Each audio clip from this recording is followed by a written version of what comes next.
Halo, Assalamualaikum warahmatullahi wabarakatuh. Saya Nadia, kali ini akan mempraktekkan fungsi hash.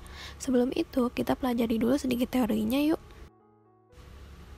Kriptografi berasal dari kata bahasa Yunani yang berarti kriptos dan grafien. Kriptos berarti rahasia atau tersembunyi, sedangkan grafien artinya menulis. Jadi, secara umum, kriptografi merupakan proses menulis atau menyampaikan pesan secara rahasia dan tersembunyi. Jika dikaitkan dengan penggunaan teknologi digital, maka kriptografi adalah disiplin ilmu yang mempelajari teknik enskripsi naskah asli atau plain text yang tersusun acak, dengan memanfaatkan kunci enskripsi sehingga naskah tersebut berubah menjadi teks yang sulit terbaca atau ciphertext oleh user yang tidak memiliki kunci deskripsi. Sejarah singkat kriptografi. Dalam sejarah, kriptografi cukup terkenal pada masa kejayaan bangsa Yunani sekira tahun 400 sebelum Masehi. Alat digunakan untuk membuat pesan tersembunyi di masa peradaban Yunani dinamakan sitel. Bentuk dari sitel sendiri adalah batangan silinder dengan terdiri atas kombinasi 18 huruf. Dan di masa kepemimpinan Julius Caesar dari kerajaan Romawi, penerapan kriptografi menjadi lebih banyak dikarenakan pertimbangan dari stabilitas negara. Sehingga berdasarkan kedua aspek tersebut, baik klasik maupun modern, kriptografi mempunyai tujuan yang sama, yaitu sistem keamanan. Selanjutnya, jenis kriptografi. Yang pertama, hash function. Dipergunakan untuk meringkas data serta mengirimkan penjelasan yang telah dirangkum. Jenis ini menggunakan persamaan matematika di mana algoritma akan mengambil nilai numerik sebagai input yang kemudian akan diringkas oleh hash system. Apabila menggunakan fungsi ini, maka tidak memerlukan kunci dikarenakan fungsi telah disesuaikan dengan tahapan skenario pengiriman data berbasis satu arah atau direct. Kedua, public key cryptography adalah konsep perlindungan data yang bersifat revolusioner dalam kurun waktu 300 hingga 400 tahun terakhir, di mana istilah ini sering disebut dengan kunci publik.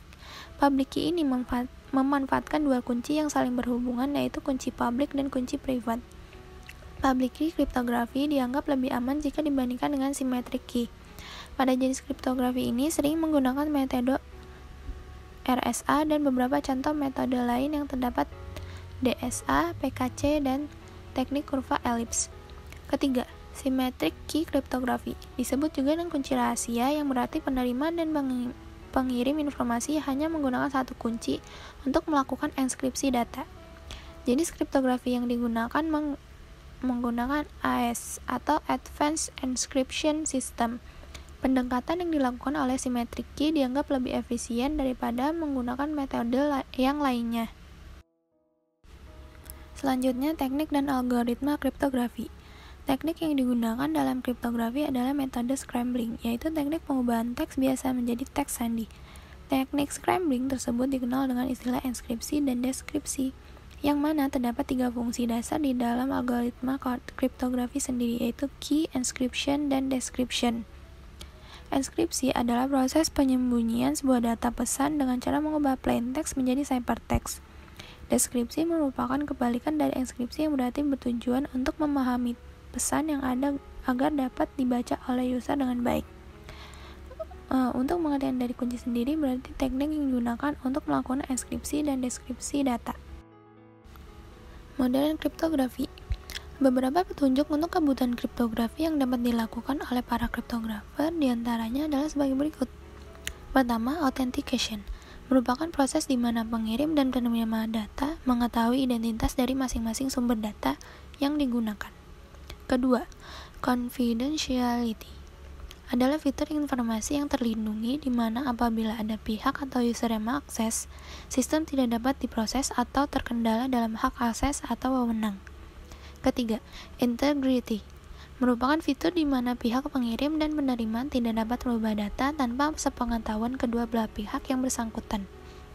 Keempat, non-repudiation adalah keadaan di mana pengirim dan penerima tidak dapat menyangkal atau mencegah tujuannya untuk mengubah atau menciptakan sebuah informasi. Selanjutnya, saya akan mempraktekkan hash function. Selanjutnya, saya akan mempraktekkan fungsi hash. Pertama, kita nyalakan dulu port Apache-nya. untuk kita cobakan di browser nanti. Setelah nyala, kita cek scriptnya. Nah, script yang kita pakai adalah seperti ini. Halo, selamat datang, ada key-nya. Nanti yang tercetak adalah pada awal judul ada contoh penerapan hashing, nanti plainnya tertulis, key-nya, dan karakter acak akan tercetak dari MD5, MD2, MD4, SHA-1, SHA-2, 24 yang ada di sini nanti akan berubah menjadi sederetan karakter acak. Tapi sebelum itu, script ini ada baiknya disimpan pada folder SAM.